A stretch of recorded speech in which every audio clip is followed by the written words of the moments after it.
வாழ்க வையகம், வாழ்க வளமுடன். குருவே துணை. VET கலை மற்றும் அறிவியல் இருபாலர் கல்லூரி, UV சாமிநாத தமிழ் மன்றம் மற்றும் தமிழ் முதலை அறக்கட்டளை, தமிழ் முதலை சங்க பலகை இணைந்து நிகழ்த்துகிற புரிந்துணர்வு உடன்பாட்டு கையொப்பமிடல் நிகழ்வு இனிதே தொடங்குகிறது. நிகழ்வின் தொடக்கமாக தமிழ் தாய் வாழ்க.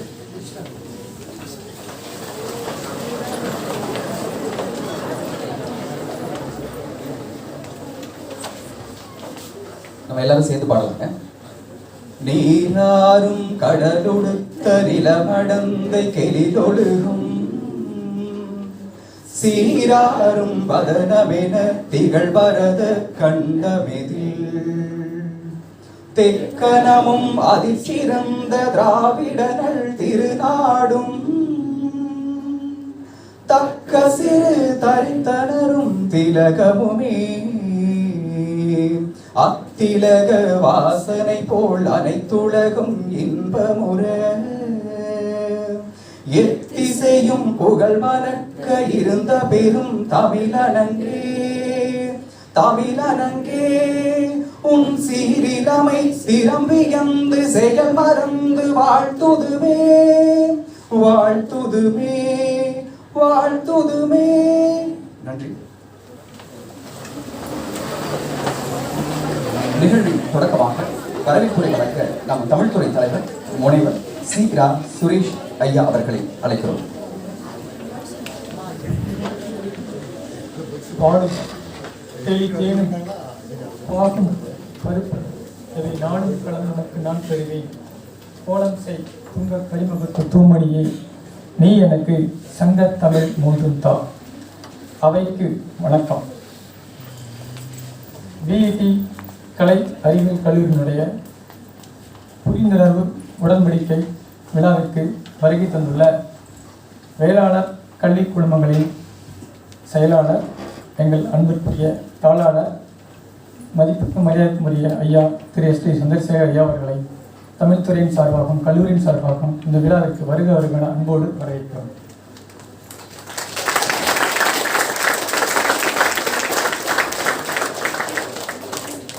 தமிழ்துறையின் செயல்பாடுகளுக்கு ஆக்கமும் ஊக்கமும் கொடுத்து துறையை நல்வழியில் நடத்தி செல்ல அறிவுறுத்தி அவ்வப்போது வழிகாட்டுகின்ற எங்களுடைய அன்பிற்கும் பாசத்திற்கும் உரிய முதல்வர் முனைவர் சரவணன் ஐயா அவர்களை விழாவிற்கு அன்போடு வருக வருகென வரவேற்கிறோம்.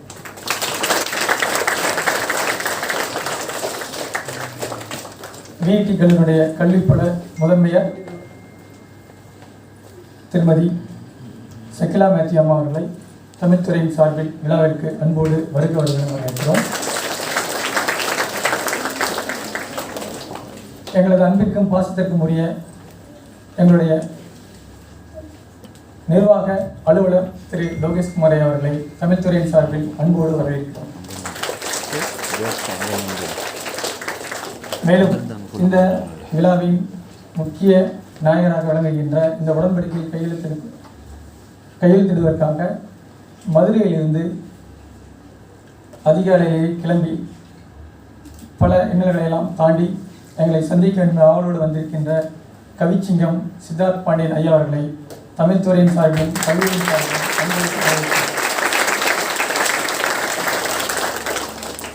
மேலும் இந்த விழாவிற்காக தங்களுடைய பெரிய பங்களிப்பெல்லாம் செய்து கொடுத்த பேராசிரியர் பெருமக்களையும் அன்பிற்கினிய மாணவ செல்வங்களையும் மற்றுமுள்ள அனைவரையும் தமிழ்துறையின் சார்பில் அன்போடு வருக வருக என வரவேற்று அமர்கிறேன். நன்றி, வணக்கம். நன்றி. போல வரவேற்புரை வழங்கிய தமிழ்துறை தலைவர் அவர்களுக்கு நன்றியை தெரிவித்துக் கொண்டு அதைத் தொடர்ந்து VET கலை மற்றும் அறிவியல் கல்லூரி மற்றும் தமிழ் மதுரை அறக்கட்டளை இரண்டு அமைப்புகளுக்கு இடையிலான அந்த ஒப்பந்த உடன்படிக்கை நிகழ்வில் தலைமையுரை வழங்குவதற்கு நம் புரட்சிகரமான கல்லூரியினுடைய செயலாளர் திரு S.T. சந்திரசேகர் ஐயா அவர்களை அன்போடு அழைக்கிறோம்.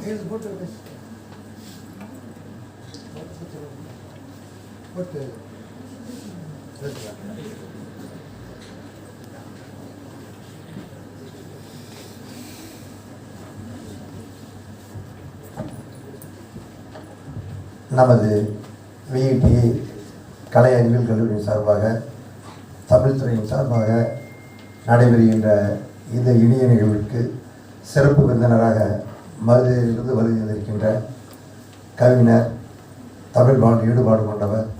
உங்களையெல்லாம் தமிழ் சொற்களின் மூலம் ஈர்க்க வைக்கக்கூடிய பேச்சாளர் திருமிகு சித்தார்த் பாண்டியன் அவர்களே மற்றும் இந்த நிகழ்வை முன்னிட்டு நடத்தி கொண்டிருக்கின்ற நம்முடைய கல்லூரி முதல்வர் டாக்டர் சரவணன் அவர்களே, என்னுடன் இணைந்து வந்திருக்கின்ற கல்வியியல் கல்லூரியுடைய முதல்வர் டாக்டர் மல்லிகா அவர்களே, இந்த நிகழ்ச்சியை ஏற்பாடு செய்திருக்கின்ற தமிழ்துறையை சேர்ந்தவர்களே, நம்முடைய கல்லூரியுடைய டீன் அவர்களே, நிர்வாக அதிகாரி அவர்களே, கல்லூரியுடைய பேராசிரியர்களே, கல்லூரியுடைய மாணவிகளே, அனைவருக்கும் என்னுடைய முதற்கண் காலை வணக்கத்தை தெரிவித்துக் கொள்கின்றேன். குறிப்பாக இன்றைய காலகட்டத்திலே மாணவர்களுக்கு எல்லாம் கிடைக்கிறது. ஆனால் அறிவு சார்ந்த சில நிகழ்வுகள் கிடைப்பது என்பதுதான் மிக கடினமாக இருக்கின்றது. அதுவும் குறிப்பாக தமிழிலே அது கிடைப்பது என்பது மிக ஒரு கஷ்டமான ஒரு சூழ்நிலை இருந்து கொண்டிருக்கின்றது. காரணம், தமிழ் மூலம் படிப்பது, தமிழ் மூலம் பேசுவது, தமிழ் மூலம் எழுதுவது என்பது இன்றைய காலகட்ட இளைஞர்கள் மத்தியிலே அது ஒரு இரண்டாந்தரமான ஒரு செயலாக மாறிக்கொண்டிருக்கின்றது. எல்லா நாட்டிலுமே தாய்மொழிக்கு ஒரு முக்கியத்துவம் இருக்கின்ற பொழுது, அதுவும் குறிப்பாக தமிழகத்திலே ஆங்கிலத்தை நாம் எவ்வளவு போற்றுகின்றோமோ அந்த அளவிற்கு நாம் தமிழை மறந்து கொண்டிருக்கின்றோம். ஆகவே வருகின்ற காலத்திலே ஆங்கிலம் தேவை, அதனுடைய பயன்பாடு தேவை. அது நம்முடைய வாழ்க்கைக்காக, நம்முடைய எதிர்கால வாழ்க்கைக்கு உறவுக்கு ஏணிப்படியாக இருக்கக்கூடியதுதான். ஆனாலும் நம்முடைய தாய்மொழியை மறக்கக்கூடாது. தாய்மொழி தான் நமக்கு தாய் எப்படி முக்கியமோ அதே போன்று தான் தாய்மொழி நமக்கு மிக மிக முக்கியம். அதுவும் குறிப்பாக உலக மொழிகளிலே தமிழ் படித்து ஐயா சொல்ல போகிறாங்க, மிகப்பெரிய ஒரு இலக்கிய வளர்க்காத மொழி, உலகத்திலேயே ஒரு செம்மொழி என்ற அந்தஸ்தை பெற்றது, உலகத்திலேயே இலக்கியமிக்க மொழிகளிலே முதன்மையான மொழியாக திகழக்கூடியது. அதற்கு மேலாக நீங்கள் அவங்க படித்தவங்களுக்கெல்லாம் தெரிஞ்சிருக்கும், மேற்கத்திய மொழியாகட்டும் அல்லது அரேபியில் இருக்கிற மொழியாகட்டும் அல்லது ஆசியாவினுடைய கிழக்கு பகுதியில் இருக்கிற மொழியாகட்டும், தமிழை போல இலக்கிய வளமிக்க மொழி உலகத்திலே இல்லை என்று தமிழ் சில பேச்சாளர்கள் சொல்கிறதை நாம் கேள்விப்பட்டிருக்கின்றோம். அதே போன்ற நம்முடைய மொழி பெருமையை பற்றி தெரியவில்லை அப்படின்ட்டு அன்றைக்கி ஒரு பேச்சாளர் சொன்னார், நிறைய பணம் இருந்தால், நிறைய சொத்து இருந்தால் அந்த பணத்தினுடைய அருமை, அதனுடைய பொருளுடைய அருமை நம்மளுக்கு தெரியாது. ஆனால் மேற்கு நாட்டிலாம் ஒன்று ரெண்டு தான் இருக்கும். ஏதோ ஒரு இங்கிலீஷ் எழுதிட்டா பெர்னாட்ஸ் எழுதுறது, ஷேக்ஸ்பியர் எழுதுறது, அதோடு தான் இருக்குது. அதுக்கு மேலே அவங்ககிட்ட இருக்காது. அதே மாதிரி எல்லாமே அப்படி தான் கொஞ்சம் கொஞ்சமாக தான் இருந்துகிட்டு இருக்கும். ஆனால் தமிழகத்தில் தான் 1,20,000 நூல்கள் இருக்கின்ற ஒரே மொழி நம்முடைய தமிழ் மொழி. அதில் குறிப்பாக இலக்கிய சம்பந்தமாக இருக்குது, ஆன்மீக சம்பந்தமாக இருக்கிறது, மருத்துவ சம்பந்தமாக இருக்குது, வான் சாஸ்திர சம்பந்தமாக இருக்குது. அதுக்கு மேலே வாழ்க்கை வெளியே இன்றைக்கி நம்ம பிலாசபின்னு சொல்கிற தத்துவத்தை அந்த காலத்தில் நம்முடைய எத்தனையோ இலக்கிய நூல்களெல்லாம் பெரிய பெரிய பிலாசபியினுடைய வாழ்க்கையுடைய தத்துவத்தையெல்லாம் சொல்லிட்டு போயிருக்காங்க. ஒரு சின்ன வரையில் என்ன படிக்கிறோம், நம்ம 1வது 2வது படிக்கிற போகிறோம், பற்றை வேந்தன், இன்னொன்று இது ஆத்திச்சுவடி, இதிலெல்லாம் ரொம்ப ரொம்ப சின்ன இடத்துல அது மாதிரிலாம் சொன்னதெல்லாம் தெரியல. இதே ஆங்கிலத்திலேயோ வேறு மொழியில் வந்திருந்தால் அது உலக புகழ்பெற்றதாக மாறி இருக்கும் அந்த வார்த்தைகள்லாம். ஆனால் நம்முடைய தமிழுக்கு வெளியேறி செல்ல முடியாதனால அந்த வார்த்தைகள்லாம் அது ஒன்று போதும் ஒரு தத்துவம், வாழ்க்கையுடைய தத்துவத்தை அத்தனையும் அந்த சின்ன வயசு சொல்லிடுறோம். நம்ம 5 வயதுக்கு படிக்கிற போது அதனுடைய அர்த்தம் புரிகிறதில்லை. ஆனால் அதனுடைய அர்த்தமெல்லாம் புரிஞ்சு ஐநா சபையில் கூட அதை பற்றி எழுதியிருக்காங்க. யாது முறை யாவரும் கேள்விட்டு பெரிய அளவில் எழுதியிருக்காங்க. அந்த ஆத்திச்சூடியிலிருந்து கூட ஒரு வார்த்தை எழுதியிருக்காங்க, மறந்துட்டேன். ஒரு வார்த்தை அவையார் சொன்னது தான் எழுதியிருக்காங்க. ஆகவே அப்படிப்பட்ட ஒரு சிறப்புமிக்க மொழி. என்னுடைய இந்தியாவுடைய பிரதமர் திருமதி நரேந்திர மோடி அவர்கள் எங்கே சொன்னாலும் சரி, அவங்களுக்கு அவருக்கு குஜராத்தி இருக்குது, ஹிந்தி இருக்குது, அவருக்கு அது போக ஆங்கிலம் தெரியும், அதுபோக அங்கே சௌராஷ்டிரா மொழி அவங்களுக்குலாம் தெரியும். ஆனால் அத்தனை மொழிக்கு அப்பாற்பட்டு வாழ்க்கையினுடைய மலையை பற்றி சொல்லணுமா, நாட்டினுடைய வளத்தை பற்றி சொல்லணுமா, நாட்டினுடைய அந்த ஒழுக்க பண்பாட்டத்தை சொல்லணுமா, அல்லது படையினுடைய சிறப்பை அன்றைக்கி இதுக்கு போயிருந்த லடாக்கில் அந்த படைச்சிருப்பு வள்ளுவனுடைய அந்த படை அந்த நாட்டினுடைய படை எப்படி இருக்க வேண்டும், அவர் எப்படி அந்த நாட்டினுடைய பற்றிருக்க வேண்டும், அதெல்லாம் நம்மளுக்கெல்லாம் அந்த திருக்குறள் தெரியல. ஆனால் அவர் விளக்கமாக சொன்னார். ஆகவே அத்தனை தத்துவங்கள் அவரே எடுத்து மேற்கோள் காட்டுறார். ஒரு இடத்துல தமிழ் மொழியை பற்றி சிறப்பு சொல்லிக்கின்ற பொழுது ஐநா சபையில் பேசுகிற போதுமாகட்டும் அல்லது தாய்லாந்திலே வெளிநாட்டில் பேசுகிற போதெல்லாம் தமிழிலிருந்து அவர் எடுத்துக்கிறார். ஆகவே அப்படிப்பட்ட ஒரு சிறப்பு மொழி, ஆகவே அப்படிப்பட்ட சிறப்பு மொழியை புத்துணர்வு ஒப்பந்தம் அவருடன் ஏற்படுத்திக் கொள்வது மிக ஒரு நல்ல நிகழ்வு. ஆகவே அப்படிப்பட்ட நிகழ்வை ஏற்பாடு செய்திருக்கின்ற நம்முடைய தமிழ் துறையைச் சேர்ந்தவர்களுக்கும் அதற்காக ஒத்துழைத்திருக்கின்ற புலவரையா அவர்களுக்கும் மனமார்ந்த நன்றியை கூறி, ஆங்கிலம் எவ்வளவு நமக்கு மிக மிக அவசியமோ அதற்கு சமமாக நீங்கள் தமிழையும் கற்றுக்கொண்டு அதில் நீங்கள் நல்ல ஒரு தேர்ச்சி பெற்றவர்களாக தமிழை நல்லா எழுதக்கூடியவர்களாக. அன்றைக்கி ஒரு பையன் லெட்டர் எழுதியிருந்தான், தமிழ் தான் எழுதியிருக்கிறான், ஆனால் எல்லாம் இங்கிலீஷில் எழுதி தமிழில் இன்று வந்தார்களா இன்று போட்டு எழுதி தமிழ் தான், ஆனால் அந்தளவுக்கு தமிழ் எழுதி தெரியல அப்படிங்கிறார். அந்தளவுக்கு நீங்கள் நம்முடைய இந்த 3 ஆண்டு காலத்தில் ஆங்கிலத்துக்கு சமமாக நீங்கள் தமிழையும் நல்ல முறையில் எழுதி பேசி பழகக்கூடிய, ஏன்னா பேசிக்கிறோம் எல்லாத்தையும் அது மாதிரி படிக்கணும். அதே மாதிரி ஆங்கிலத்தில் நீங்கள் புலமை பெற்றவங்க வர முடியும். ஏன்னா ஸ்போக்கன் லாங்குவேஜுங்கிறது இன்றைக்கி யூனிவர்சல் லாங்குவேஜ் ஆகிப்போச்சு. அதை வச்சு தான் நம்முடைய வாழ்க்கை இருக்கிறது. நம்முடைய மதிப்பீடுகளோடு அதை வச்சு தான் இருக்குது. ஒரு ஆங்கிலம் பேசினா சமுதாயத்தில் கொஞ்சம் உயர்ந்தவங்களாட்டம், சமுதாயத்தில் கொஞ்சம் விஷயம் தெரிஞ்சவங்களாட்டம் இருக்காங்க. ஆனால் அது பாருங்கள், அதையும் கூட பார்த்துருக்கீங்க. நிறையா இப்போ டைம் கிடைக்கிற போது, நேரம் கிடைக்கிற போதெல்லாம் நம்முடைய சங்க இலக்கியங்களை படிங்க, நம்முடைய 50 காப்பிகளை படிச்சுக்கங்க. திருக்குறள் ஒன்று படித்தா கூட போதும், வாழ்க்கையில் உங்களுக்கு தேவைங்கிற வேறு எல்லா நூலையும் படிக்க வேண்டியதில்லை. ஒரு திருக்குறள் ஒன்று படித்தா போதும், உங்களுக்கு எல்லாம் இருக்கும். டெய்லியும் ஒரு திருக்குறள் இருந்துச்சுன்னா வயசில் நீங்கள் படிச்சுக்கலாம். அதனால் ஒரு பெரிய கஷ்டமான வேலை இல்லை. அதை படிச்சுங்க, உங்கள் வாழ்க்கை கண்டிப்பாக அது உறுதுணையாக இருக்கும். எல்லா காலகட்டத்திலே ஒரு வெற்றி வருகின்ற பொழுதுவாகட்டும், தோல்வி வருகின்ற பொழுதுவாகட்டும், வாழ்க்கையில் பிரச்சனை வருகின்ற பொழுதாகட்டும், மகிழ்ச்சியாக இருக்கின்ற பொழுதாகட்டும், சோழ காலத்தில் அனைத்திற்குமே அது உங்களுக்கு ஒரு உதவியாக உறுதுணையாக உங்களுக்கு ஒரு ஒற்ற நண்பன் போல் இருக்கும் என்ற நேரத்தில் குறிக்கொண்டு இந்த வாய்ப்பை நல்கிய அனைவருக்கும் நன்றி வருகிறவரை நிறைவு செய்கிறேன். நன்றி, வணக்கம். என்ற முறையில் தலைமையுரை வழங்கிய ஐயா அவர்களுக்கு நன்றிகளை தெரிவித்துக் கொண்டு இதை தொடர்ந்து சிறப்பு செய்கின்ற நிகழ்வு நம் சிறப்பு விருந்தினர்களை செயலாளர் அவர்கள் சித்தார்த் பாண்டியன் அவர்களுக்கு சிறப்பு செய்கிறார். தற்போது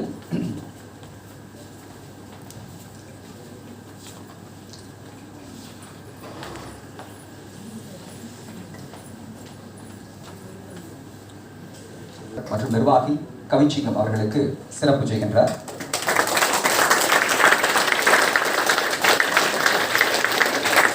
தொடர்ந்து நமது முதல்வர் அவர்கள் தமிழ் முதல் இறக்கத்தினுடைய நிர்வாகி ஞானப்பிரகாசம் ஐயா அவர்களுக்கு சிறப்பு செய்கின்றார்.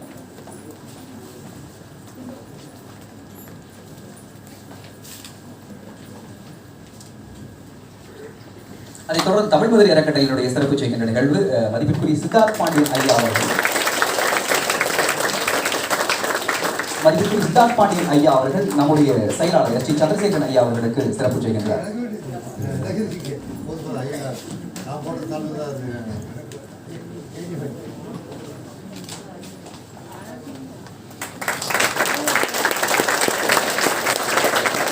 சித்தார்த் பாண்டியன் ஐயா அவர்கள் நம் கல்லூரி முதல்வர் முனைவர் சரவணன் ஐயா அவர்களுக்கு சிறப்பு செய்கின்றார்.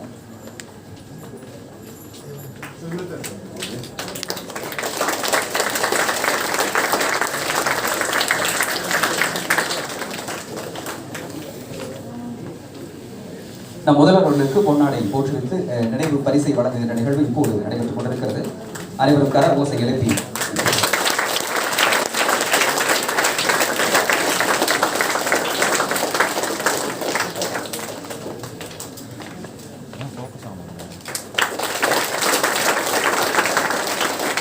அதைத் தொடர்ந்து சித்தார்த் பாண்டியன் ஐயா அவர்கள் நம்முடைய கல்லூரி புல முதன்மையர் ஷகிலா மேத்யூ அம்மையார் அவர்களுக்கு நினைவு பரிசை வழங்கியிருக்கிறார். சிறப்பு செய்து நினைவு பரிசை வழங்கியிருக்கிறார்.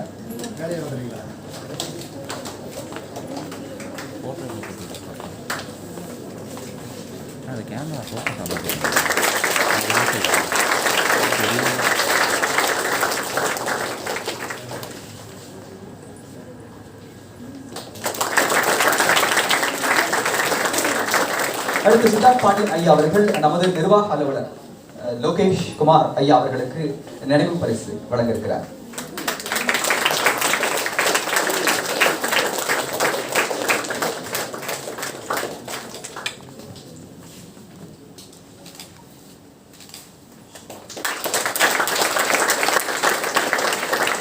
தமிழ் அறக்கட்டளையினுடைய நிர்வாகி ஞானப்பிரகாசம் ஐயா அவர்கள் நம்முடைய தமிழ் துறை தலைவர் அவர்களுக்கு சிறப்பு செய்திருக்கிறார்.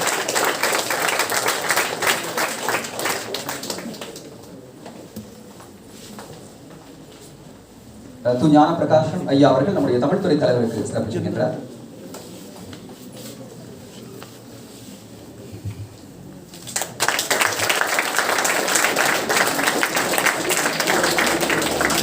சிறப்பினை வழங்கியோருக்கும் அதை பெற்றோருக்கும் நன்றி. இதைத் தொடர்ந்து தற்போது உடன்படிக்கை கையொப்பமிடல் நிகழ்வு நடைபெறுகிறது. கலை மற்றும் அறிவியல் கல்லூரி மற்றும் தமிழ்மொழி அறக்கட்டளை 2 அமைப்புகளுக்கு இடையிலேயான ஒப்பந்த கையொப்பமிடல் புரிந்துணர்வு உடன்பாட்டு கையொப்பமிடல் நிகழ்வு இப்போது நடைபெறுகிறது. உங்களுக்கு தான் நான் அங்கே போய்கிட்டா கரெக்டாக இருக்கும் இதுக்கு சைன் பண்ணுறதுக்கு.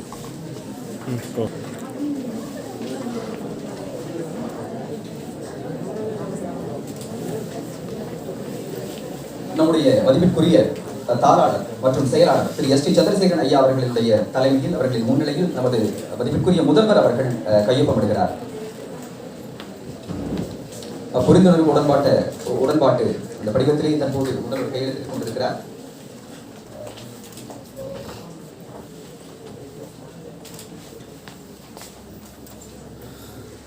கையொப்பமிட்டுக் கொண்டிருக்கிறார். வெற்றிகரமாக கையொப்பமிடல் நிகழ்வு நடந்து முடிந்த வேளையில் அதைத் தொடர்ந்து நம்முடைய இங்கேருந்து எடுத்துக்கலாம் கரெக்டாக இருந்தது.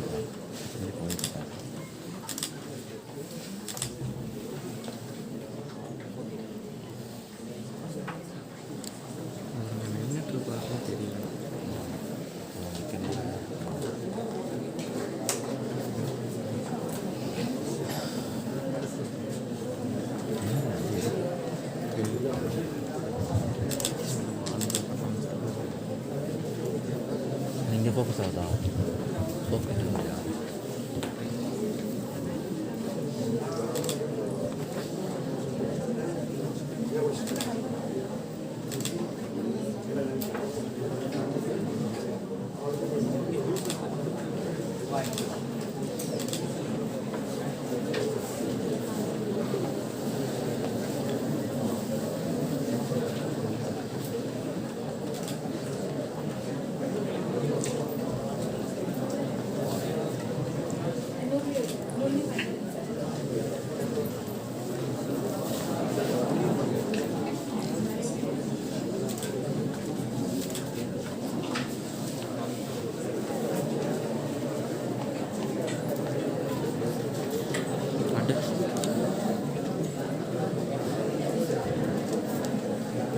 நல்ல ஏக்கம்னா தலைவர்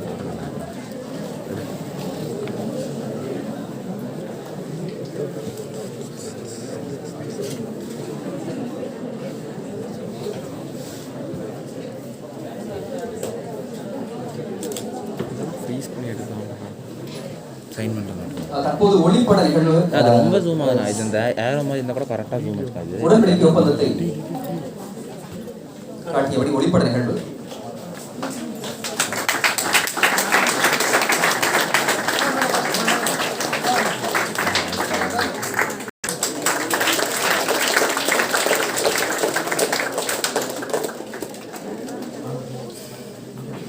எடுத்துக்கலாம்.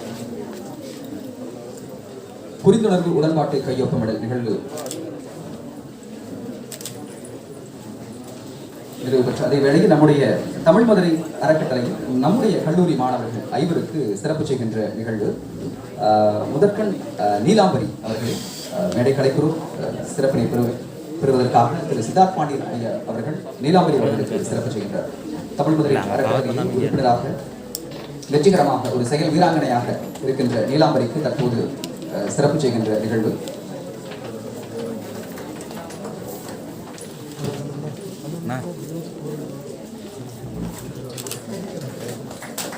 நீலாம்பரிக்கு தான் எழுதியுள்ள மற்றும்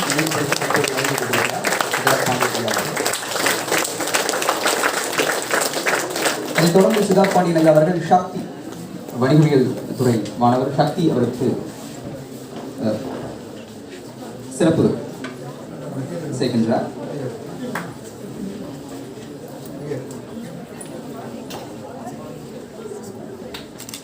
சக்தி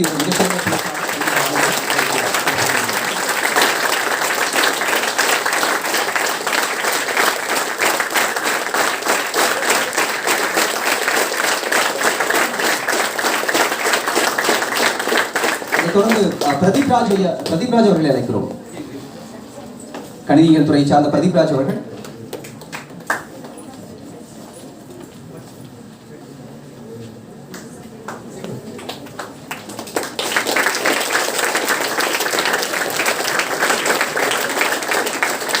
ஜனனி அவர்களை அழைக்கிறோம். சிறப்பினை பெறுவதற்காக ஜனனி அவர்களை அழைக்கிறோம்.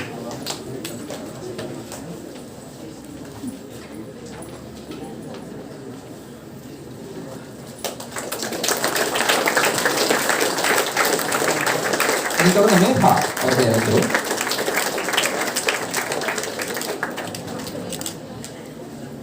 தமிழ் மதுரை அறக்கட்டளை அமைப்பிலே நம்முடைய மாணவர்கள் உறுப்பினராக இருந்து வெற்றிகரமாக செயல்பட்டுக் கொண்டிருப்பதற்காக தற்போது இந்த சிறப்பு சிறப்பினை பெற்றுள்ளார்கள். நன்றி. அதைத் தொடர்ந்து பரிசளிப்பு விழா. நம் கல்லூரியிலே அப்துல் கலாம் பிறந்த நாளை ஒட்டி கட்டுரை மற்றும் பேச்சு போற்றி நடைபெற்று அதற்கான வெற்றியாளர்கள் தற்போது அறிவிக்கப்பட்டு பரிசு வழங்க இருக்கிறோம். முதலில் பிரதீப் ராஜ் அவர்கள் முதல் பரிசை பெறுகிறார். செயலாளர் அவர்களுடைய திருக்கரங்களால் அந்த பரிசினை பெறுகிறார். பேச்சு போட்டியிலே முதல் இடத்தை பெற்ற பிரதீப் ராஜ் அவர்கள் தற்போது அந்த பரிசை பெறுகிறார்.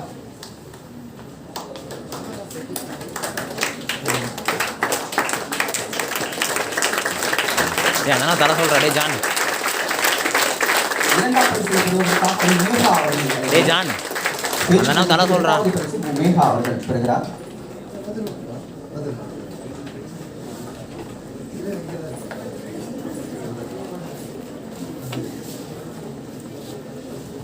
பேச்சு போட்டியில் இரண்டாவது பரிசு மேகா. பேச்சு போட்டியில் மூன்றாவது பரிசு மோனிகா அவர்கள் மூன்றாம் பரிசை பெறுகிறார். அப்துல் கலாம் பிறந்தநாள் விழா போட்டியிலே பேச்சு போட்டியிலே மூன்றாம் பரிசை பெற்ற மோனிகா அவர்கள் அதையடுத்து கட்டுரை போட்டியிலே மூன்றாம் பரிசு ஹாஷினி, இரண்டாம் பரிசு சாருமதி, முதல் பரிசு ஷிஷாந்திகா. ஸோ இவர்களெல்லாம் கட்டுரை போட்டியிலே பரிசுக்காக அறிவிக்கப்பட்டிருக்கிறார்கள். மாணவர்கள் சார்பில் பரிசினை பெற்றுக் கொள்ளுமாறு கேட்டுக்கொள்கிறோம்.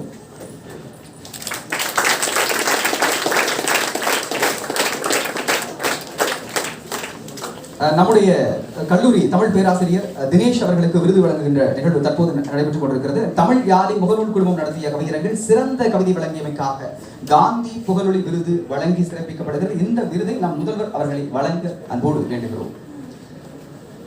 நம்முடைய தமிழ் பேராசிரியர் தினேஷ் அவர்கள் தற்போது விருதை பெறுகிறார். காந்தி புகழொலி விருது அவர் மிகச்சிறந்த கவிதை வழங்கியமைக்காக தற்போது விருது வழங்கப்படுகிறது. கல்லூரி முதல்வர் அந்த விருது கொடுத்து சிறப்பிக்கின்றார்.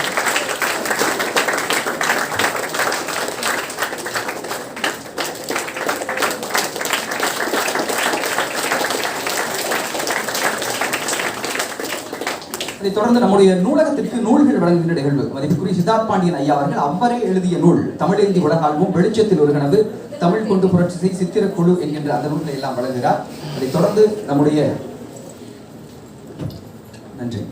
அதைத் தொடர்ந்து நம்முடைய சிறப்புரை அவரோடு காத்துக் கொண்டிருந்த சிறப்புரை தற்போது நடைபெற இருக்கிறது.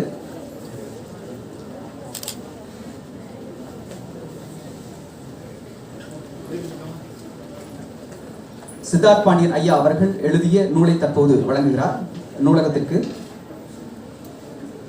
இவருடைய நூல்கள் 2016 எழுதிய தமிழேந்தி உலகால்வும், 2018 எழுதிய வெளிச்சத்தில் ஒரு கனவு, 2020 எழுதிய தமிழ் கொண்டு புரட்சி, 2020 எழுதிய சித்திரக்குழு. இந்த நூல் பாண்டிச்சேரி பல்கலைக்கழகத்தில் வாக்குகளை வைக்கப்பட்டுள்ளது முக்கியமாக குறிப்பிடப்பட்டுள்ளது. தமிழ்ச்சொல் ராமவேல் முருகன் அவர்கள் எழுதிய அந்தாதி நூல், அந்த நூலையும் தற்போது வழங்கிக் கொண்டிருக்கிறார் மதிப்பிற்குரிய சித்தார்த் பாண்டியன் அவர்கள்.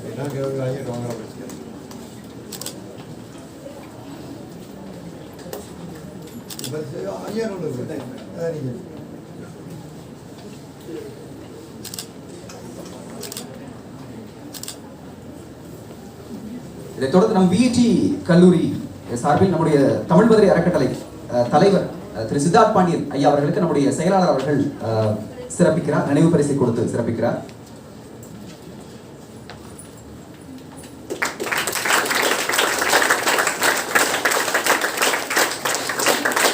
நம் கல்லூரி முதல்வர் அவர்கள் தமிழ் மதுரை அறக்கட்டளையினுடைய நிர்வாகி திரு ஞான பிரகாசம் அவர்களுக்கு சிறப்பு செய்கின்றார், நினைவு பரிசை வழங்கி சிறப்பு செய்கின்றார்.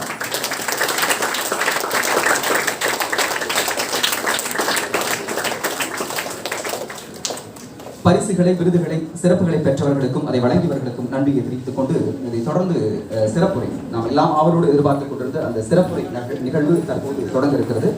சித்தார்த் பாண்டியன் ஐயா அவர்கள் குறித்த ஒரு அறிமுக உரை, சிறப்பு விருதினுடைய அறிமுக உரை தற்போது வழங்க இருக்கின்றோம். இவருடைய சித்தார்த் பாண்டியன் ஐயா அவர்கள் சோழவந்தான் மதுரையிலே பிறந்து உளவியல் வல்லுநராக தற்போது மாவட்ட நீர்வழி பகுதி மேம்பாட்டு நிகழ்வுகளில் முகமையிலே பணியாற்றிக் கொண்டிருக்கிறார். இரண்டாம் வகுப்பு படிக்கும் போது தன்னுடைய முதல் மேடையிலே பேச்சு, சுவாமி விவேகானந்தர் பற்றிய பேச்சு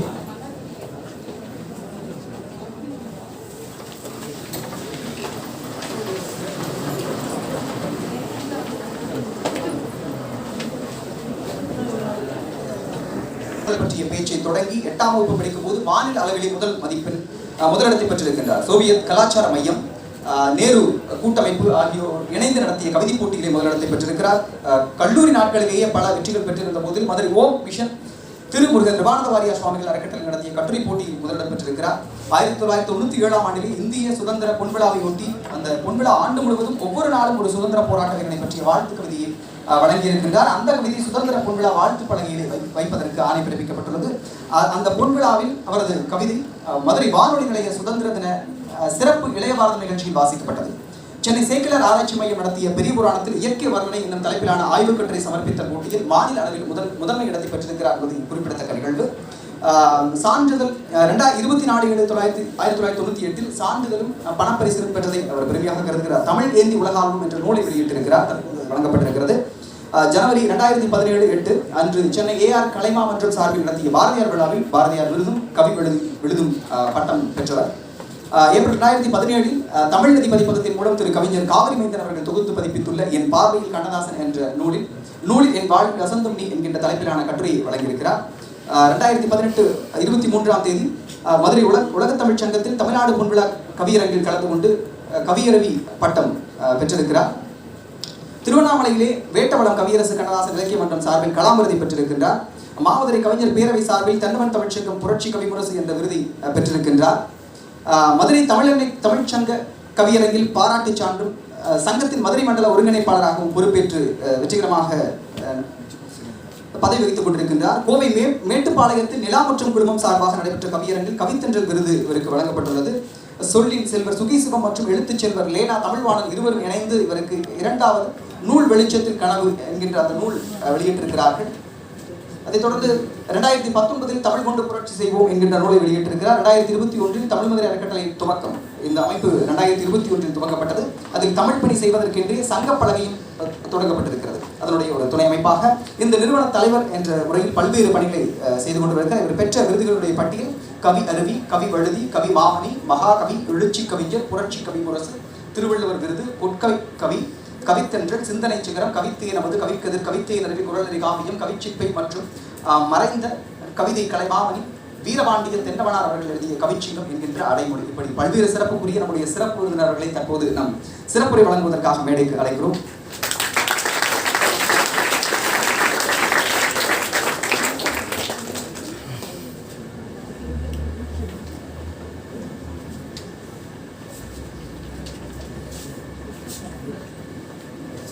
அங்கே வச்சுக்கிறோங்க பாஸ் பண்ணி ஓட்டுறேன் அப்படியே ஆடியன்ஸையும் கவர் பண்ணுறேன் சார். சார் வந்து ஃபோட்டோ ஆடியன்ஸ் எடுத்துக்கலாம், வீடியோ மட்டும் இங்கே ஃபோக்கஸ் பண்ணிக்கோங்க. தாயே தமிழே வணக்கம். உன் தாழ்கொடு எம் செயல் சிறக்கும் என்ற இந்த வாசகத்தோடு தான் தமிழ்மதுரை அறக்கட்டளை தமிழ்மதுரை சங்கப்பலகை தொடங்கி சிறப்பாக செயல்பட்டு வருகிறார். அன்பிற்கினிய BET கலை மற்றும் அறிவியல் இருபாலர் கல்லூரியின் முதல்வர் ரா சரவணன் அவர்களே, அன்பிற்கினிய செயலாளர் அவர்களே, அன்பிற்கினிய குல முதன்மையர் அவர்களே, அன்பிற்கினிய நிர்வாக அலுவலர் அவர்களே மற்றும் இங்கே இருக்கக்கூடிய தமிழ்துறை தலைவர்களே, அதற்கெல்லாம் மேலாக இந்த நாட்டின் வருங்காலத்தை நிர்ணயிக்கக்கூடிய தூண்களாக விளங்கக்கூடிய அன்பு மாணவ செல்வங்களே, மாணவி செல்வங்களே, உங்கள் அனைவருக்கும் முதற்கென வணக்கத்தை தெரிவித்துக் கொண்டு, தன்னேர் இல்லா தமிழ் என்ற தலைப்பு இன்று எனக்கு வழங்கப்பட்டது. அது என்ன தன்னேர் இல்லா தமிழ்? தனக்கு நேராக நிற்கக்கூடியவர் யாருமே இல்லை எனும் பொழுது ஒரு அரசனோ வீரனோ மாவீரன் என்ற நிலைக்கு உயர்த்தப்படுகிறார். அப்படித்தான் தனக்கு நேராக நிற்கக்கூடிய எந்த ஒரு மொழியுமே உலகத்தில் இல்லை எனும் அளவிற்கு மிகச் சிறப்பானதொரு அடையாளத்தை பெற்றிருக்கக்கூடிய மொழிதான் நமக்கெல்லாம் அன்னையாக திகழ்ந்து கொண்டிருக்கக்கூடிய தமிழ்மொழி. இந்த மொழியின் சிறப்பை நாம் சொல்லிக்கொண்டே சென்றால் நேரம் பத்தாது, காலம் பத்தாது, அது நீண்டு கொண்டே இருக்கும். அப்படிப்பட்ட இந்த மொழியின் சிறப்புகளை காலம் கருதி சுருக்கமாக முக்கியமான அந்த கூறுகளை மட்டும் இங்கே உங்களுக்கு சொல்லி இந்த சிறப்புரையை வழங்கலாம் என்று நினைத்துக் கொண்டிருக்கிறேன். தமிழ் என்பதை பிரித்தால் தம் இல் என்று பொருள்படும். தமிழ் ழகரம் என்று சொல்லப்படக்கூடிய அந்த இல் என்ற சிறப்பானதொரு எழுத்தை கொண்ட மொழி என்ற அர்த்தத்திலே தம் இல் என்று பிரித்து கூறுபவர்கள் உண்டு. ஆனால் தமிழுக்கு இனிமை என்றும் அழகு என்றும் நீர்மை என்றும் பல பொருள்கள் உண்டு. தமிழ் நாமெல்லாம் தமிழுக்கு பிறந்தவர்கள், தமிழ் இனம் என்று அறியப்படுபவர்கள். இங்கே தமிழுக்கு 3 இனம் உண்டு. ஒன்று மெல்லினம், ஒன்று வல்லினம், இன்னொன்று இடையினம். இந்த 3 இனங்களையும் உள்ளடக்கிய எழுத்துக்கள் 3ம் சேர்ந்து தமிழ் என்று வருவதுதான் மிகச்சிறப்பான ஒரு ஆச்சரியம். அப்படி அறிஞர்கள் இந்த மொழிக்கு பெயரிட்டிருக்கிறார்கள். இதிலே தாய் என்பது வல்லினம், நீ என்பது மெல்லினம், இல் என்பது இடையினம். உங்களுக்கு எல்லாம் தெரிந்திருக்கும். அப்படி இந்த மொழியானது அந்த இனங்களை கொண்டிருக்கிறது. அது மட்டுமல்லாது முத்தமிழ் என்று சொல்லப்படக்கூடிய மொழியாகவும் இருக்கிறது. முத்தமிழில் இயற்றமிழ், இசைத்தமிழ், நாடகத்தமிழ் என்று 3 தமிழை சொல்லுவார்கள். இயற்றமிழ் என்பது எண்ணத்தை வளமாக்கும். நீங்கள் எழுத்துக்களை, அதாவது எழுத்தாளர்களுடைய எழுத்துக்களை, அறிஞர்களின் எழுத்துக்களை படித்தீர்கள் என்றால் உங்கள் எண்ணம் வளமாகும். இசைத்தமிழ் உங்களுடைய மனதை உருக்கும். அதிலிருந்து பல பண்பட்ட மேம்பட்ட குணங்களை உருவாக்கும். தமிழ் என்பது நடந்து காட்டும். நாடகம் என்பது நடித்து காட்டக்கூடிய தமிழ். அது ஒரு மேடையிலே இப்படி வாழ வேண்டும் என்று நடந்து காட்டக்கூடிய தமிழ். அப்படி நடந்து காட்டி நம் வாழ்வை நல்வழிப்படுத்தும். ஆக இந்த முத்தமிழும் 3 விதமான செயல்களை செய்யக்கூடியதாக இருக்கிறது. இந்த சிறப்பு வேறு எந்த மொழிக்குமே கிடையாது என்றே சொல்லலாம். நாம் அறியக்கூடிய இந்த மத ஆச்சாரியர்கள் கூட திருஞான சம்பந்தர் தன்னை தமிழ்ஞான சம்பந்தன் என்று அழைத்துக் கொள்கிறார். பாருங்கள், நாமெல்லாம் அவருக்கு திரு என்ற அடைமொழியை கொடுத்து அழைக்கிறோம். அவரோ தன்னை தமிழ்ஞான சம்பந்தன் என்று அழைத்துக் கொண்டு பெருமைப்படுகிறார். ஆழ்வார்கள், நீங்கள் எல்லாம் ஆழ்வார்களை பற்றி நாம் 12 ஆழ்வார்கள், அவர்கள் பாசுரங்கள் தென்னாட்டு வேதம் என்று சொல்லப்படுகிறது. அந்த பாசுரங்களை எல்லாம் படிப்பவர்கள் நிச்சயமாக அவ்வளவு உருகி போவார்கள். அந்த ஆழ்வார்கள் எப்படியெல்லாம் சொல்லுகிறார்கள் பாருங்கள். விட்டு சித்தன் விரித்த தமிழ், விஷ்ணு சித்தன் விரித்த தமிழ். இஷ் என்பது வடமொழி என்பதால் விட்டு சித்தன் என்று அவர் தன்னுடைய பெயரை குறிப்பிடுகிறார். அந்த பாடல்களிலே அப்படி எழுதி முடிக்கும் பொழுது விட்டு சித்தன் விரித்த தமிழ், தேனாரின் செய்த தமிழ், சொல்லில் பொலிந்த தமிழ், சீர்மதி செந்தமிழ், திருவரங்க தமிழ், போதைவாய் தமிழ், நடைவிலங்கு தமிழ், நல்லியல் இன்றமிழ், சங்கத்தமிழ், சங்கமுகத்தமிழ், சங்கமலி தமிழ், நாமருவு தமிழ், பாவலரும் தமிழ், இன்தமிழ், வியந்தமிழ், தூய தமிழ், நற்றமிழ், நல்லிசை தமிழ், ஒந்தமிழ், தண்டமிழ், வண்டமிழ், இருந்தமிழ் என்று நீங்கள் இந்த திவ்ய பிரபந்த பாடல்களை எல்லாம் பார்த்தீர்கள் என்றால் இப்படியெல்லாம் தமிழை குறிப்பிடுகிறார்கள். அந்த அடிப்படையிலே பாரதியார் நம் நாட்டிற்கு செந்தமிழ் நாடு என்று சொல்கிறார். செந்தமிழ் நாடுனும் போதினிலே இன்ப தேன் வந்து பாயுது காதினிலே. முதலாக நமது நாட்டிற்கு தமிழ்நாடு என்ற அந்த பெயரை சொல்லிக்காட்டியவர் பாரதி. செந்தமிழ் என்று கூறுகிறார். நீங்கள் உலகத்தில் உள்ள எந்த மொழியை எடுத்து பார்த்தாலும் ஒரு பெயர் சொல்லிற்கோ அல்லது ஒரு அக்ரணி பொருளுக்கோ உயிருள்ள அந்த மேம்பட்ட மனிதர்களுக்கோ பெயர் வைக்கும் பொழுது தமிழை தன்னுடன் இணைத்து பெயர் வைக்கும் வழக்கம் வேறு மொழிகளில் கிடையாது. நீங்கள் இந்தி செல்வன் என்று வைத்து பாருங்கள், எங்கேயாவது பெயரை கேள்விப்பட்டிருக்கிறீர்களா? கிடையாது. தமிழ் செல்வன் என்ற பெயரை கேள்விப்பட்டிருப்பீர்கள், தமிழ் குமரன் என்ற பெயரை கேள்விப்பட்டிருப்பீர்கள். அப்படித்தான் தமிழ் நாடு என்று பாரதியார் கூறுகிறார். இந்த பெருமை தமிழுக்கு மட்டும்தான். அப்படி அந்த நாட்டிற்கு தமிழ் அடைமொழியாக வருகிறது. அந்த தமிழுக்கு செம்மை அடைமொழியாக வருகிறது. செம்மையான மொழி என்றால் சீரான மொழி என்று பொருள். அந்த அடிப்படையில் தான் மதுரையிலே தொடங்கப்பட்ட நமது அமைப்பிற்கு தமிழ் மதுரை என்று பெயர் வைத்தது. இதுவரை தமிழ் மதுரை என்ற மதுரையை தமிழுடன் இணைத்து பிரித்து பார்க்க முடியாது. தமிழும் மதுரையும் பிரிக்க முடியாது. மதுரையில் தான் தமிழ் வளர்ந்தது. குமரகுருபரர் கூட சொல்லும் பொழுது, அதாவது அன்னை அங்கையர்கண்ணியுடன் பிறந்தவர்கள் இருவர் என்று சொல்லுவார்கள். ஒன்று தென்றல், இன்னொன்று மீனாட்சி என்று சொல்லுவார்கள். அந்த வகையிலே தமிழை அங்கிருந்து பிரிக்க முடியாது. அந்த மதுரைக்கு தலைவியாக இருக்கக்கூடிய நமது முன்னோர்களில் ஒருவராகத்தான் அவரை நாங்கள் எல்லாம் பார்க்கிறோம். அப்படிப்பட்ட அந்த தலைவிக்கு, அந்த இறைவிக்கு கூட அவர் தமிழுடன் உடன் பிறந்தவர் என்று குமரகுருபரர் கூறுகிறார். அப்படிப்பட்ட அந்த அடிப்படையில் தான் தமிழ் மதுரை அறக்கட்டளை, தமிழ் மதுரை சங்கப்பலகை என்று வைத்தோம். அப்படி தமிழுக்கு பாரதிதாசன் சொல்லும் பொழுது பாருங்கள், தமிழ் தமிழ் என்று திரும்ப திரும்ப சொல்லும் பொழுது தமிழ் தமிழ் தமிழ் என்று வரும் என்று சொல்கிறார். அதாவது இனிமை இனிமை என்று வரும் என்று சொல்கிறார். அத்தோடு மட்டுமில்லாமல் அவர் என்ன செய்தார்? தமிழுக்கு அமுதென்ற பேர் என்ற பாடலையும் ஏற்றிருக்கிறார். இது தமிழுக்கான பெயர் சிறப்பு. இனிமை சிறப்பு என்று பார்த்தால் தமிழுக்கு தேன் தமிழ், தீந்தமிழ் என்றெல்லாம் பெயர் வழங்குகிறார். அவ்வளவு இனிமையான மொழி.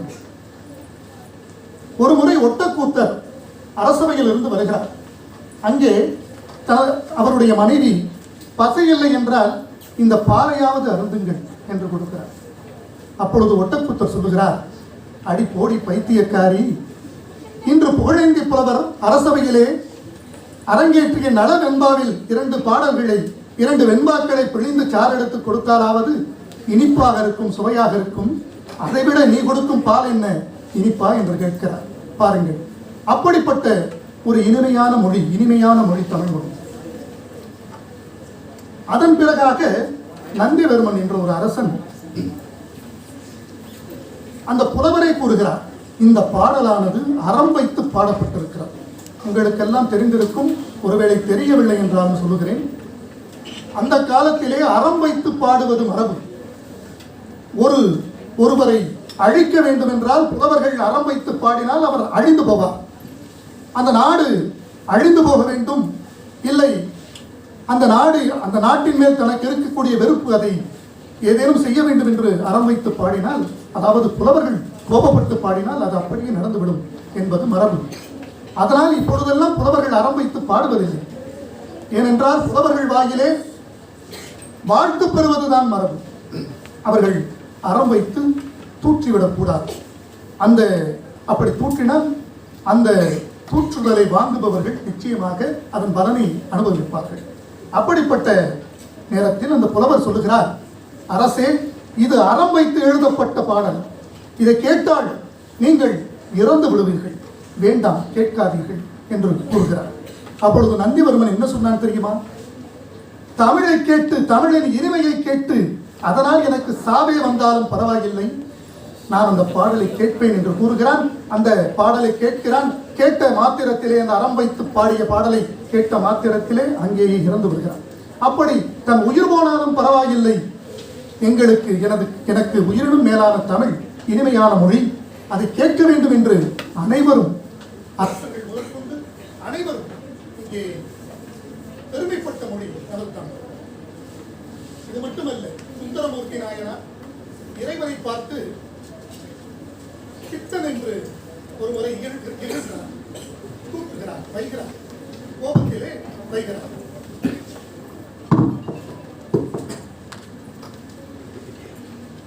கோபத்திலே வசைபாடுகிறார். அதை கேட்ட இறைவன் என்ன செய்தான் தெரியுமா? மகிழ்ச்சி கொண்டானான். எங்காவது யாரேனும் நம்மை வையும் பொழுது நாம் மகிழ்ச்சி கொள்வோமா? ஆனால் சுந்தரமூர்த்தி நாயனார் இறைவனை பைத்தியக்காரன் பித்தன் என்று சொன்னவுடன் இறைவன் மிகவும் மகிழ்ச்சி அடைந்தாராம். காரணம் என்ன தெரியுமா? சுந்தரமூர்த்தி நாயனார் தன்னை வைத மொழி தமிழ் மொழி.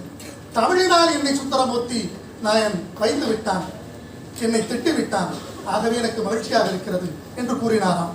அதிலிருந்து தமிழால் வைதாரையும் வாழ வைப்பவன் என்ற அடைமொழி இறைவனுக்கு ஏற்பட்டது என்று சொல்லுவார்கள். இப்படி நீங்கள் தமிழிலே, அடுத்ததாக நீங்கள் தமிழிலே ஒன்றை சொல்லுகிறேன்.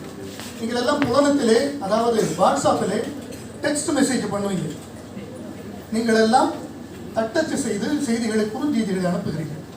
அப்பொழுது TMX என்று போட்டீர்கள், தேங்க்ஸ் என்று பொருள். தேங்க்யூ என்று போடும்போது TNK ஒரு யூ மட்டும் போட்டீங்கன்னா தேங்க்யூ. ஆனால் தமிழை நீங்கள் எழுதி பாருங்கள், நன்றி என்று போட்டுவிட்டு சுருக்கி எழுதுகிறேன் என்று ஏதேனும் ஒரு எழுத்தை நடுவில் எடுத்துவிட்டால் நரி என்றாகிவிடும். வணக்கம் என்ற எழுத்திலே வா இம் என்று போட்டீர்கள், வம் என்று ஆகிவிடும். ஆக நீங்கள் ஒன்றை தெரிந்து கொள்ளுங்கள், தமிழ் மொழியை எந்த காலத்தும் எப்படி எழுதினாலும் சுருக்கி எழுதவே முடியாது. அப்படிப்பட்ட ஒரு தன்னை அழிக்கக்கூடியவர்கள் இல்லாத ஒரு மொழியாக தமிழ் இருக்கிறது. அந்த மாதிரியான ஒரு மிகப்பெரிய ஒரு பெருமையை கொண்ட மொழி, கட்டமைப்பு என்று சொல்லுவார், கட்டமைப்பு என்று சொல்லுவார்கள். அப்படிப்பட்ட கட்டமைப்பை கொண்ட மொழி தமிழ் மொழி. இப்பொழுது இக்கு பிளஸ் உ, இக்கு கூட்டல் உ கு என்று நாம் எழுதுகிறோம். இப்பு பிளஸ் உ பு என்று எழுதுகிறோம். இப்பு பிளஸ் ஆ பா என்று எழுதுகிறோம். இம் பிளஸ் இ மீ என்று எழுதுகிறோம். இரண்டு எழுத்துக்களை சேர்க்கும் பொழுது ஓர் எழுத்தாக மாறிவிட்டது. ஆனால் இந்த மீ என்பதை நீங்கள் ஆங்கிலத்தில் எழுதி பாருங்கள். ஒரு எழுத்தை எழுதுவதற்கு இரண்டு எழுத்தை பயன்படுத்த வேண்டும். எம் ஐ என்று எழுதினால்தான் மீ என்று வரும். கே யு என்று எழுதினால்தான் கு என்று வரும். கே ஐ என்று எழுதினால்தான் கி என்று வரும். ஆக தடி என்ற ஒரு எழுத்தை எழுதுகிறீர்கள் என்றால் THADI என்ற 5 எழுத்துக்களை பயன்படுத்தி இரண்டு எழுத்து சொல்லை நீங்கள் எழுத வேண்டும். ஆக கற்பதற்கும் எளிமையான மொழியாக தமிழ் இருக்கிறது. இதையெல்லாம் நாம் புரிந்து கொள்ள வேண்டும். நாம் தமிழை, நம் தமிழுக்கு என்ன பெருமை என்பதை நாம் தெரிந்து கொண்டோம் என்றால், மாப்பிள்ளை பீச்சுக்கு போவோமா, மாப்பிள்ளை தியேட்டருக்கு போவோமா என்று கலந்து பேச மாட்டோம். நாமே நம் தமிழ் மொழியை சிறப்பிக்க தொடங்கி விடுவோம். ஒன்றை நினைவில் கொள்ளுங்கள், எந்த ஒரு இனம் தனது மொழியின் அடையாளத்தை இழக்கிறதோ நன்றாக நினைவில் வைத்துக் கொள்ளுங்கள். இன்று நான் சொல்லுவதை உங்களுடைய மனப்பாறையில் சிற்பமாக செதுக்கி வைத்துக் கொள்ளுங்கள். எந்த ஒரு இனம் தனது மொழியின் அடையாளத்தை இழக்கிறதோ அந்த இனம் வரலாற்றிலிருந்து அழிந்து போகும். இதை நினைவில் வைத்துக் கொள்ளுங்கள். இன்று நமக்குள் எத்தனையோ சமூக பாகுபாடுகள் இருந்தாலும் ஒரு கட்டத்தில் தமிழன் என்ற ஒரு உணர்வுடன் நம்மை இணைக்கக்கூடிய பெருமை தமிழ் மொழிக்கு மட்டும்தான் உண்டு. நிச்சயமாக இந்த மாதிரியான ஒரு சூழ்நிலை இல்லாததால் தான் நமக்குள் ஏகப்பட்ட பிரிவினைகள் வந்து கொண்டே இருக்கிறார். ஆக தமிழன் என்ற ஒரு இனம் உண்டு, தனியே அவருக்கு ஒரு குணம் உண்டு என்று எழுதுகிறார்கள். ஆக தமிழ் மொழி என்பது நம்மையெல்லாம் எப்படி பிரிந்திருந்தாலும் ஒன்றாக இணைக்கக்கூடிய வல்லமை பெற்ற மொழியாகவும் இருக்கிறது. தொன்மை சிறப்பு என்று பார்த்தீர்கள் என்றால், கல் தோன்றி மண் தோன்றி தோன்றும் முன்னே முன்தோன்றிய மூத்த குடி தமிழ் குடி என்று எழுதியிருப்பார்கள். பரிமேலழகர் இது போன்ற ஒரு உரையை கொடுத்திருக்கிறார். உலகில் முதல் மாந்தன் தமிழன் என்று நாம் எல்லாம் படித்திருக்கிறோம். அதை தேவநேயப்பாவாணர் போன்ற அறிஞர்கள் எல்லாம் நிறுவியிருக்கிறார். கல் தோன்றி மண் தோன்றி, கல் தோன்றி மண் தோன்றும் முன் தோன்றிய மொழி என்றால் என்ன? கல் தோன்றி மண் தோன்றும் முன், முன்னே தோன்றிய மூத்த குடி என்றால், முதலாக இங்கே இந்த உலகத்திலே அந்த வெப்பம் ஒடுங்கி நீரின் தன்மையால் மழை பெய்து பிறகு பனிப்பாறைகளாக மாறி பிறகு கொஞ்சம் கொஞ்சமாக தண்ணீர் வடிகிறது. அப்பொழுது முதலாக இந்த பகுதிகள் எல்லாம் பாறையாக இருக்கின்றன, மலையாக இருக்கின்றன.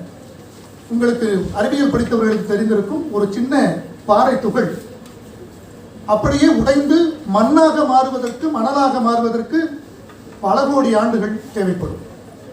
அப்படி பார்க்கும் பொழுது கல்லாக இருந்த ஒரு பொருள் மண்ணாக மாறுவதற்கு இடைப்பட்ட காலம் மிகப்பெரிய காலம். அந்த காலத்திற்கு முன்னே தோன்றிய குடி என்றால், கல் தோன்றி அது மண்ணாகும் முன்னே இந்த குடி தோன்றிவிட்டது என்ற பொருள். கல் தோன்றி கல்லாகத்தான் இந்த பூமி முதலாக இருந்தது நிறைய. அது மண்ணாகுவதற்கு முன் இந்த குடி தோன்றியது என்றால், மற்ற உயிரினங்கள் எல்லாம் தோன்றுவதற்கு முன்னே தமிழ் தோன்றிவிட்டது. முதலாக தமிழன் பேசிய மொழி தமிழ் என்பதை மறைமுகமாக இங்கே சொல்லியிருக்கிறார்கள். இப்படி சொல்லிக்கொண்டே போகலாம். பாரதியார் சொல்லும் பொழுது, தொன்று நிகழ்ந்தது அனைத்தும் உணர்ந்திடும் சூழ்களை வாணர்களும் இவள் என்று பிறந்தவள் என்று உணராத இயல்பினலாம் என் தமிழ்த்தாய் என்று எழுதுகிறார். காவிரி பூம்பட்டினத்தை பற்றி இளங்கோவடிகள் சொல்லும் பொழுது கூட, காவிரி பூம்பட்டினத்தில் அங்கே வாழக்கூடிய மக்களை சொல்லுகிறார், 17 வரியா பழங்குடியினர் என்று சொல்கிறார். எதற்காக அப்படி சொல்கிறார்? அதாவது படைப்புகள் தோன்றுவதற்கு முன்னே பிறந்த மக்கள் இந்த தமிழர்கள். அப்படி என்றால் அவர்கள் பேசிய மொழி தமிழ். ஆக மொழிகளில் மூத்தது தமிழ் என்பதை மறைமுகமாக சொல்லியிருக்கிறார். இது போன்று சொல்லிக்கொண்டே போகலாம். 1700 ஆண்டுகளுக்கு முன் சோழ மன்னன் மலேசியா, சயாம் என்ற அந்த பிலிப்பைன்ஸ் பகுதிகளை எல்லாம் கைப்பற்றி ஆண்டான். 2300 ஆண்டுகளுக்கு முன் கிரேக்கர்கள் இந்தியாவை பற்றி எழுதிய குறிப்புகளிலே தமிழ் பெயர்கள் நிறைய இருக்கின்றன. 2400 ஆண்டுகளுக்கு முன் பாணினி காலத்திற்கு முன்பே தமிழில் நற்றிணை என்ற ஒரு நூல் எழுதப்பட்டிருக்கிறது. 2600 ஆண்டுகளுக்கு முன் வால்மீகி காலத்திற்கு முன்பே தமிழில் அகப்பாட்டும் புறப்பாட்டும் தோன்றிவிட்டன. 2800 ஆண்டுகளுக்கு முன் சாலமன் என்ற மன்னன் ரோமாபுரியை ஆண்டு கொண்டிருக்கும் பொழுது அந்த காலத்திலேயே தமிழ்நாட்டிலிருந்து தமிழ் வணிகர்கள் தமிழ்நாட்டு கப்பல் மூலமாக சென்று தமிழ்நாட்டு பொருட்களை அங்கே தமிழால் விலை பேசி விற்றிருக்கிறார்கள். இப்பொழுதும் கூட அவர்கள் அங்கு சென்று விற்ற காரணத்தினால் இங்கிருந்து சென்ற அந்த பொருட்கள் எல்லாம் தமிழ் மொழியிலேயே இன்னும் வழங்கப்பட்டு வருகிறது. அதற்கு நாம் எடுத்துக்காட்டாக சொல்ல வேண்டும் என்றால், அரிசியை ரைஸ் என்று சொல்லுகிறார்கள். மயில் தொகையை தோகை என்று சொல்லுகிறோம். சந்தனத்தை சாண்டல் என்று சொல்லுகிறோம். தேக்கை டீக் என்று சொல்லுகிறோம். கட்டுமரத்தை கட்டமரான் என்று சொல்லுகிறோம். இஞ்சியை ஜிஞ்சர் என்று சொல்லுகிறோம். அணைக்கட்டை அணைக்கட் ANICUT என்று சொல்லுவோம். ஓலையை ஓலா என்று சொல்லுகிறோம். கயிறை காயர் பிட் என்றெல்லாம் கேள்விப்பட்டிருப்பீர்கள். காயர் என்று சொல்லுகிறோம். வெற்றிலையை வெற்றில என்று சொல்லுகிறார்கள். மாங்காயை மேங்கோ என்று சொல்லுகிறார்கள். இவையெல்லாம் ஒலிக்குறிப்பில் அப்படியே இங்கிருந்த தமிழ்நாட்டு வணிகர்கள் தமிழ்நாட்டு கப்பல்களிலே தமிழ்நாட்டு பொருட்களை தமிழிலே விலை பேசி அங்கே கிரேக்கத்தில் எல்லாம் சென்று விற்றதன் காரணமாக இந்த மொழி அப்படியே அந்த பெயர்கள் இன்னும் வழங்கப்பட்டு வருகிறது. இப்பொழுது அவை ஆங்கிலத்திலும் பிரெஞ்சிலும் அந்த டிக்ஷனரி என்று சொல்லப்படக்கூடிய அகராதியில் புகுந்து அந்த நாட்டு சொல்லாக மாறிவிட்டது. அவ்வளவுதான். ஆனால் இவையெல்லாம் பிறந்த இடம் தமிழ். 3000 ஆண்டுகளுக்கு முன்பே இங்கே முழுமையாக கிடைத்த மொழி தொல்காப்பியம். அதிலே என்மனார் புலவர் என்ப என்றெல்லாம் அங்கே சொல்லி இருக்கிறார்கள். தோலன மொழிபர் தொன்மொழி புலவர் என்று சொல்லுவார். யாப்பன மொழிபர் யாப்பரி புலவர் என்றெல்லாம் வரும். அப்படி என்றால் என்ன அர்த்தம்? தொல்காப்பியம் 3000 ஆண்டுகளுக்கு முற்பட்டது. அதையும் கூட அதற்கும் முன்பான நூல் என்று கூட சொல்லுகிறார்கள். ஆனால் அதற்கு முன்பே பல நூல்கள் இருந்தன என்பதைத்தான் அந்த தொல்காப்பியத்தில் வரக்கூடிய இந்த வரிகள் சொல்கிறது. என்மனார் புலவர் என்றால் அப்படி சொல்லியிருக்காங்க முன்னாடி இருந்த புலவர்கள் என்று அர்த்தம். அப்படி என்றால் தொல்காப்பியத்திற்கு முன்பே நிறைய நூல்கள் இருந்திருக்கின்றன, நிறைய அறிஞர்கள் இருந்திருக்கிறார்கள். இப்படி அதற்கு பிறகு 3500 ஆண்டுகளுக்கு முற்பட்டது அகத்தியம் என்று சொல்லுகிறார்கள். அது 5000, 7000, 9000 என்று அது அதற்கு முற்பட்டது என்று கூட ஒரு கருத்து நிலவுகிறது. பெரியவர்கள் அந்தந்த ஊரிலே ஒரு ஆறு இருக்கும். அப்படி அவர்கள் வாழ்த்தும் பொழுது அந்த ஊரில் இருக்கக்கூடிய ஒரு வாழ்த்துதலை கொடுக்கும் பொழுது பெரியவர்கள் சொல்லுவார்கள், ஆற்று மணலை விட ஆயுள் பெற்று வாழ்க என்று வாழ்த்துவார்கள். இப்பொழுது நமக்கு பார்த்தீர்கள் என்றால் காவிரி, தஞ்சைக்கு காவிரி இருக்கிறது, மதுரைக்கு பாண்டிய நாட்டிற்கு வையை இருக்கிறது, அங்கே சேர நாட்டிற்கும் இந்த பக்கமாக திருநெல்வேலி பக்கம் அது சேர நாட்டிலிருந்து தான் வருகிறது, அதற்கு பொருணை என்ற நதி இருக்கிறது. இவையெல்லாம் நதி. அப்படி அந்த நதியில் இருக்கக்கூடிய மணல் போல வாழ்க என்று கூறும் மரபு இருந்த அடிப்படையில் சங்க பாடலிலே ஒரு பாடல் வருகிறது. நச்சொள்ளையார் என்ற அந்த புலவர் குடும்பத்து பாண்டியர் என்பவரை பற்றி சொல்லும் பொழுது, பக்சுளி மணலிலும் பலவாய் சிறக்கனின் ஆயுள் என்று கூறுகிறார். பக்சுளி மணலிலும் பலவாய் சிறக்கனின் ஆயுள் என்று கூறுகிறார். இதிலிருந்து என்ன தெரிகிறது என்றால், பக்சுளி என்ற ஒரு ஆறு இருந்திருக்கிறது, அங்கே குமரி கண்டம் என்ற ஒரு குமரி மலை என்ற ஒரு மலை அடுக்கு இருந்திருக்கிறது, இவையெல்லாம் கபாடபுரம் என்ற ஊர் இருந்திருக்கிறது, இவையெல்லாம் பொய்யல்ல, உண்மையாக இருந்திருக்கிறது என்பதை இந்த பாட்டு, புறப்பாட்டு நமக்கு எடுத்து கூறுகிறது. இப்படி சொல்லிக்கொண்டே போகலாம். நான் நிறைவு செய்வதற்கு முன் 2 செய்திகளை மட்டும் இவர்களுக்கு சொல்லிவிடுகிறேன். ஏனென்றால் நேரம் காலம் கருதி நிறைவு செய்ய வேண்டிய கட்டாயத்தில் இருக்கிறோம். செம்மொழி என்ற அடையாளத்திற்கு, செம்மொழி என்று ஒரு மொழியை அறிவிப்பதற்கு தேவையாக 11 கூறுகள் சொல்லப்பட்டிருக்கின்றன. 1 தொன்மை, 2 தனித்தன்மை, 3 பொதுமை பண்பு. தொன்மை என்பது ஆன்டிகுட்டி, தனித்தன்மை என்பது இண்டிவிஜுவாலிட்டி, பொதுமை பண்பு என்பது காமன் கேரக்டர்ஸ் என்று சொல்லுவார்கள், நடுவு நிலைமை நியூட்ரலிட்டி, தாய்மைத்தன்மை பேரண்டல் கின்ஷிப், அதாவது இந்த மொழியிலிருந்து பல மொழிகள் கிடைத்திருக்க வேண்டும், அதுதான் அந்த பண்பாடு கலை பட்டறிவு வெளிப்பாடு. Finding expression in the culture, art and life experiences of the civilized society. பிறமொழி கலப்பில்லா தன்மை, ability to function independently without any impact or influence of any other language or literature. இலக்கிய வளம், லிட்டரரி ப்ரொவஸ் என்று ஆங்கிலத்தில் சொல்வார்கள். உயர் சிந்தனை, நோபல் ஐடியாஸ் அண்ட் ஐடியல்ஸ் என்று சொல்வார்கள். கலை இலக்கிய தனித்தன்மை வெளிப்பாடு, originality in artistic and literary expressions என்று சொல்லுவார்கள். இறுதியாக மொழி கோட்பாடு, லிங்குஸ்டிக்ஸ் பிரின்சிபல்ஸ் என்று சொல்லுவார்கள். இந்த இவைகளெல்லாம் விளக்குவதற்கு நீங்கள் தமிழ் துறையிலே உங்களுக்கு விளக்குவார்கள். இருந்தாலும் இந்த 11 கூறுகள் அடங்கிய ஒரு மொழியைத்தான் செம்மொழி என்று ஏற்றுக்கொள்கிறார்கள். அப்படி சொல்லக்கூடிய தகுதிகளில் எந்த மொழிக்குமே இல்லை. அந்த லத்தீனும் கிரேக்கமும் 8 தகுதிகளை பெற்றிருக்கின்றன. நமது வடமொழி என்று சொல்லப்படக்கூடிய சமஸ்கிருதம் 7 கூறுகளைத்தான் கொண்டிருக்கிறது. ஆனால் பெருமைப்பட்டுக் கொள்ளுங்கள், பெருமைப்படுவோம், 11 கூறுகளையும் கொண்ட ஒரே மொழி தமிழ் என்று இங்கே அறிவித்திருக்கிறார்கள். அதையெல்லாம் கொண்டு, அதாவது ஃபர்ஸ்ட் ரேங்க் என்று சொல்லுவார்கள், செகண்ட் ரேங்க் என்று சொல்லுவார்கள். இப்படி பார்க்கும் பொழுது எல்லா டெஸ்ட்லையும் பாஸ் பண்ணி ஃபர்ஸ்ட் ரேங்க் வாங்கி செம்மொழிங்கிற அடையாளத்தை பெற்ற மொழி தமிழ் என்று நாம் பெருமைப்பட்டுக் கொள்வோம். முன்னாடி ஒரே ஒரு விஷயம், முன்னாடி வில்லிபுத்தூரார் ஒரு புலவர் இருந்திருக்கிறார். அவர் என்ன செய்வார் அப்படின்னா, தமிழில் இப்பெல்லாம் நம்ம கண்டுக்கிறதே இல்லை, கண்டபடி பேசுறாங்க. தமிழ் பலவாறாக தப்பாக தவறாக பேசப்படுகிறது. ஆனால் அவர் என்ன செய்வார் என்றால், அவர்களுடைய காதை அறுத்து விடுவார். தமிழிலே தவறாக பேசுபவர்களுடைய காதை அறுத்து விடுவாராம். அதற்கு அவர் என்ன செய்வாராம், ஒரு துரட்டி வைத்திருந்திருக்கிறார்.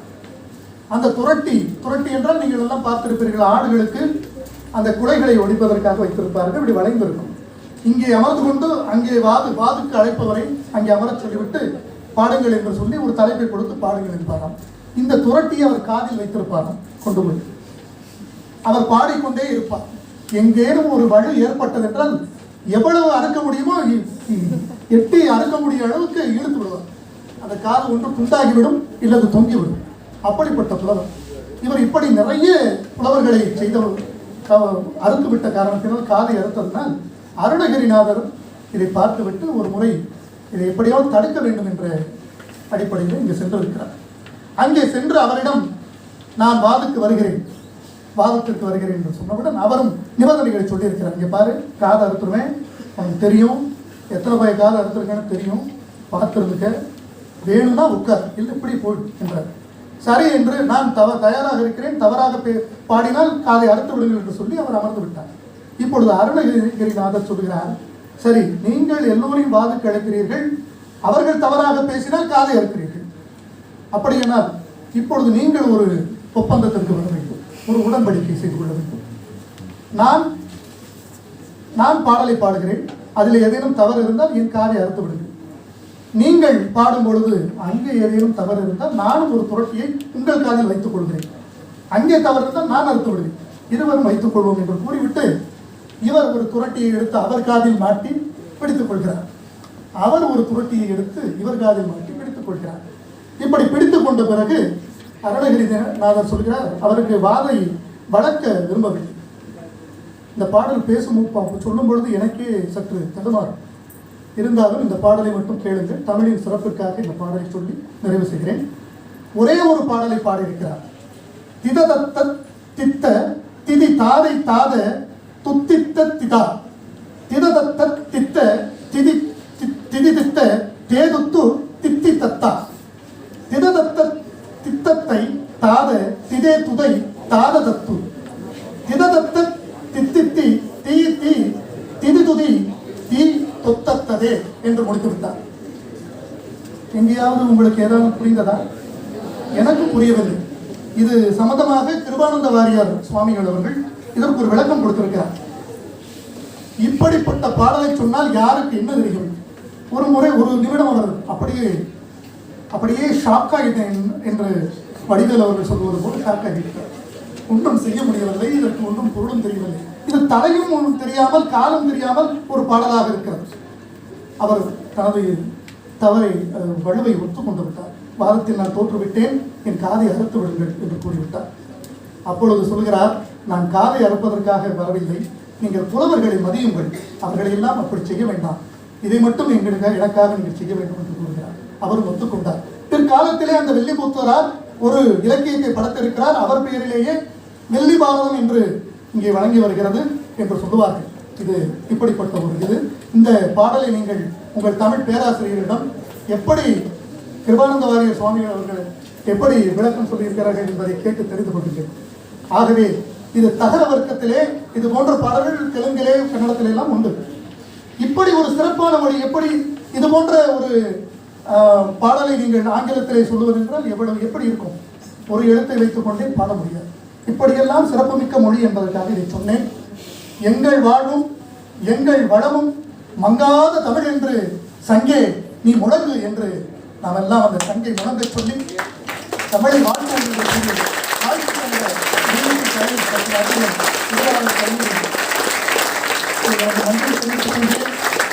இதுவரை அன்பாகவும் அமைதியாகவும் பாசத்துடனும் அமர்ந்து கேட்டுக்கொண்டிருந்த மாணவ மாணவிகள் அனைவருக்கும் நீங்கள் தமிழ் போல வாழ வேண்டும் என்று வாழ்த்தி எனது இந்த சிறப்புரை தமிழ் மொழி அசாத்தியமான கட்டமைப்பையும் இயங்கு முறையையும் கொண்டு விளங்கும் தமிழ் தண்ணீர் இல்லாத மொழி என்று தம் சிறப்புரை செவ்வியல் தன்மையோடு வழங்கிய கவிச்சிகத்திற்கு நன்றி கூறுகிறோம். அதைத் தொடர்ந்து நன்றி உரை தமிழ் துறை உதவி பேராசிரியர் முனைவர் நான் மகாதேவி அவர்கள் அழைக்கிறோம். அவைக்கு இனிய காலை வணக்கம். இருந்தமிழே முன்னால் இருந்தேன், இமையோர்தம் விருந்தே அமிழ்தம் என்றாலும் வேண்டேன் என்று என் தமிழ் தாயை வணங்கி விஇடி கலை மற்றும் இருபாளர் கல்லூரியும் உவே சாமிநாதர் தமிழ் மன்றமும் தமிழ் மதுரை அறக்கட்டளையின் தமிழ் சங்க பலகையும் இணைந்து புரிந்துணர்வு ஒப்பந்தத்தில் கையொப்பமிடக்கூடிய இந்த நிகழ்வில் அனுமதிகளுக்கு எங்களுக்கு உடன்பாடாக இருந்த வேளாளர் கல்வி குழுமத்திற்கும் செயலாளர் ஐயா அவர்களுக்கும் விஇடி கல்லூரியினுடைய முதல்வர் ஐயா அவர்களுக்கும் நிர்வாக அலுவலர் ஐயா அவர்களுக்கும் கல்வி முதன்மையர் அம்மா அவர்களுக்கும் எங்கள் விஇடி கல்லூரியின் சார்பாகவும் தமிழ்துறையின் சார்பாகவும் நன்றியை உரித்தாக்கிக் கொள்கிறோம். மேலும் இந்நிகழ்வில் தண்ணீர் இல்லா தமிழ் என்ற தலைப்பில் ஒரு 30 மணித்துளிகள் மணிமணியாக எங்களுக்கெல்லாம் கருத்துக்களை தமிழினுடைய சிறப்புகளையும் தமிழினுடைய மேன்மையும் அழகாக எடுத்துரைத்த ஐயா அவர்களுக்கு எங்களது நன்றியை தெரிவித்துக் கொள்கிறோம். இந்நிகழ்விற்கு அச்சாணியாக இருந்து வருங்கால இந்த நிகழ்வை மென்மேலும் எடுத்துச் செல்லக்கூடிய தூண்களாக விளங்கக்கூடிய எங்களுடைய கல்லூரி மாணவ கண்மணிகளுக்கும் கல்லூரியினுடைய அனைத்து துறை தலைவர்களுக்கும் துறை பேராசிரியர்களுக்கும் இந்நிகழ்வை மிகச் சிறப்பாக நடத்துவதற்கு இக்கல்லூரி இந்த அறை முதல் அனைத்து வகையிலும் எங்களுக்கு உதவியாக இருந்த அனைத்து நல்ல உள்ளங்களுக்கும் நன்றி கூறி விடைபெறுகிறேன். நன்றி, வணக்கம். இந்த நிகழ்வு இறுதி நிறைவு பெறுகிறது. தற்போது நாட்டுப்பண்.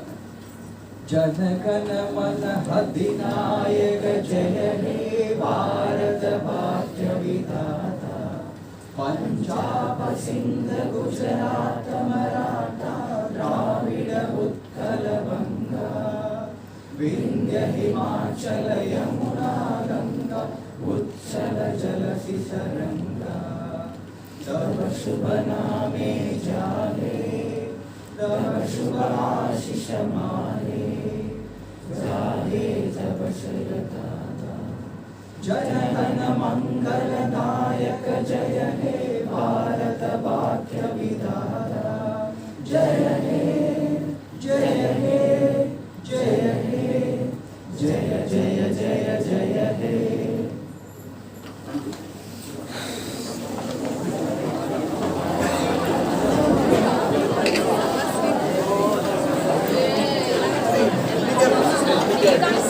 கிளாஸுக்கு போயிருமா?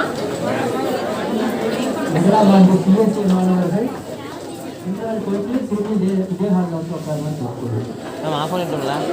சிஎஸ்சி